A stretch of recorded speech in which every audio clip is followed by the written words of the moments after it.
Hello Nigerians, hello Africans. Welcome to today's edition of the Geo Africa lesson. I trust everything is going on well with you. So next concept, the abuse of natural balance, fortune and misfortune. Listen to this. In life generally, nature tries to maintain a balance. Everything on the face of earth is balanced by nature. Every system, every event, every activities, our interactions, balance. And one of the very important and interesting balance of nature is trying to maintain certain equilibrium between fortune and misfortune. What do I mean? For every misfortune, for anything bad that has happened to you in life, is balanced by fortune for someone else. Anything in life that has happened to you, anything bad that you could cry for, you could worry about, and so on and so forth, it's somebody else's fortune. So what it means is that sometimes you fall, sometimes you gain. So think about your life, because your gain should be somebody's pain, and your pain is somebody else's gain. If your car is broken, maybe on your way to travel or anything, you have a flat tire or whatever, or a broken car, the mechanic will have to smile. That's the way to balance, so that the mechanic also has bills to pay. The organizer and so on, they have bills to pay. If you're sick, or your child is sick, or your children, whatever has to do with sickness, the hospitals, the doctors, the nurses, they'll have bills to pay. They have to smile home. That's what they exist on. Right? So think about anything in life.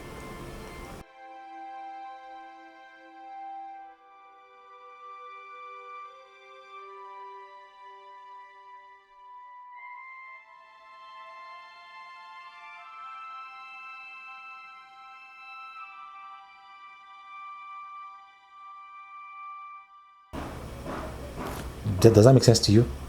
You can also think about your job. Now, you can look at it the other way around to say, oh yes, no, I'm there to provide solution to problems. Okay? Naturally, that is what it should be. You should be there to provide solutions to problems. You should be there to add value to the society. And how do you add value? By solving people's problems. But that is also how you survive. That's also how you eat. That's also how you make your gains and make your money out of people's misfortune. So for someone in the family, like following the same principle, if someone dies in your family or something like that, yes, you will cry, you will pain, but again, you have casket makers who may have to sell their caskets, pay bills for their kids, pay bills at home, and make ends meet for their families. You have the funeral undertakers, the event or funeral, event burial managers. They also make money. And if you ask them, they're also solving problems. But they are solving their problems and making their money from our misfortune. So everything in life is balanced by this fortune and misfortune. Think about it. Every single thing. So just know one thing. Anytime you smile or you feel that something good has happened to you that will call for celebration, so sorry. Just know that someone else would grieve for that moment because of you. So if you find yourself in a community where someone is extremely rich, just know that someone else, again, is extremely poor in that community. That's life for you. So what do I call abuse of this natural balance? The abuse is people maybe subconsciously or ignorantly do not understand that these are balances of nature. And what do? Because they know that their fortune or someone else's misfortune is their fortune, they go behind the scene to perpetuate the person's misfortune so that they will continue to thrive and be happy and be rich. And the more you get rich, the more you thrive, somebody is actually going down. Somebody is actually going down. Not just somebody, many people. So you understand this balance. Just like what's happening in the country. Our country, we do not have sustainable or steady power supply. We keep on having problems and shouting from day to day, from year to year, keep on shouting for solution and nothing is going on. Just mind you that out of every misfortune that happens in this country, some people are smiling home, lucky, very fortunate. So for someone that is importing and dealing with solar energy, someone that is bringing in generator, they are the people smiling home. And what do you think? All of a sudden, you now call them, okay, come, let's solve our problem as a nation. Let's solve this power problem and see how we can enjoy the power from the national grid directly and become consistent. Do you think they will be part of that? What do you think their feelings will be?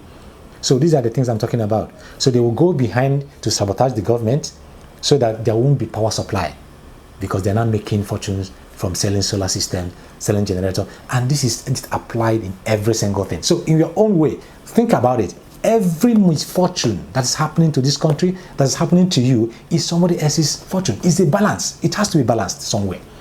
So the abuse is someone perpetually, and putting each other or fellow brothers and sisters in pains because you want to gain. That is the abuse of the balance. And this is extremely bad. That is not what nature says. Ordinarily, if you see it from the positive angle, it should be that we are providing solution. Nature comes with its own natural problems, and we are there to provide solutions, to provide succor and support to each other, and not to cause each other's problems and misfortune so that we will gain. And that's what we find in our society today. Now, I want to take this principle and see how it applies to our country and to the continent generally. Of course, you know where I'm going to. So start thinking of the misfortune that Africa is going through. Whose fortune is it? Let's see this. Now, looking at the slide, so you discover that the bad and corrupt leadership in Africa could be increasing capital, like money and labor, to some other people. When people migrate, when take out money, of course the corrupt money is going to another country for one thing or the other. So where there is corruption, some people must be gaining, receiving those monies and receiving our good heads, looking for better society to live in. Now let's look at a poor educational system. It's actually some other people's increased patronage to foreign education. So some universities are booming because our universities are not doing well. So why do you think that they want you to do well? Then poor healthcare system results to increased resources to medical tourism. Poor commercial systems leads to increased investments in foreign countries. Poor infrastructure leads to increased tourism to other countries. Look at bad economy and hardship, increased migration, visa tightening, and fees to foreign countries. Like I say, you have people lined up in so many visa points and countries' embassies, lined up like they want to go to heaven or something, and paying this money each day. The next day we see lines of hundreds of people lining up, different countries paying that money. Those monies are enough to make revenues, and some people are receiving it, and there are reasons why they are doing that. So when you have countries with bad economy and hardship, people suffering, going to below poverty line every day, and so on and so forth, what do you think that will happen? They will have the little that they have, they pay to other countries, as I call it visa tightening or fees. So some people gain that. It's not entirely a waste. Okay? Now, war and conflicts leads to patronage to foreign countries producing arms and weapons. They must sell their arms. They must sell their products. Weapon of mass destructions to kill life. They have to sell it. So if there's any way you can go into conflicts and war, it's to their advantage. Poverty, leading to introduction of foreign values for comfort and relief. And sometimes when you are extremely poor, you are ready to welcome any kind of value, any kind of culture, so long as they will put food on their table. You don't care any longer. You're not no longer thinking with the brains. Okay? That's a serious problem. So you can find any kind of value.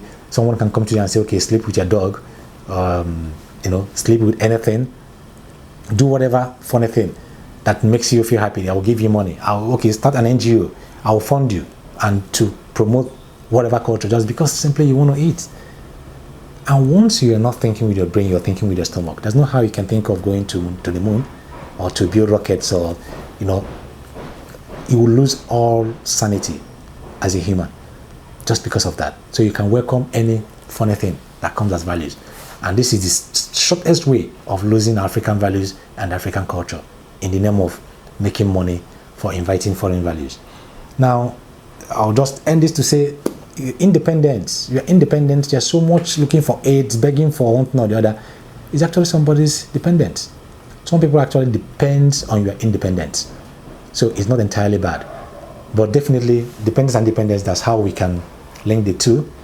I have to depend on you in the areas of my weakness and areas of my strength. And you also depend on me.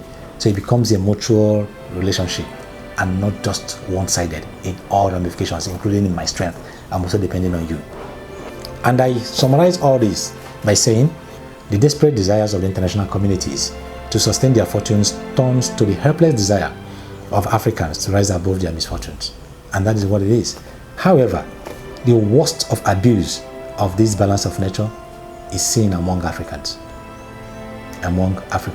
within ourselves. So for the fact that I'm a mechanic and I want to be making money, I'll keep, just like what is a common experience.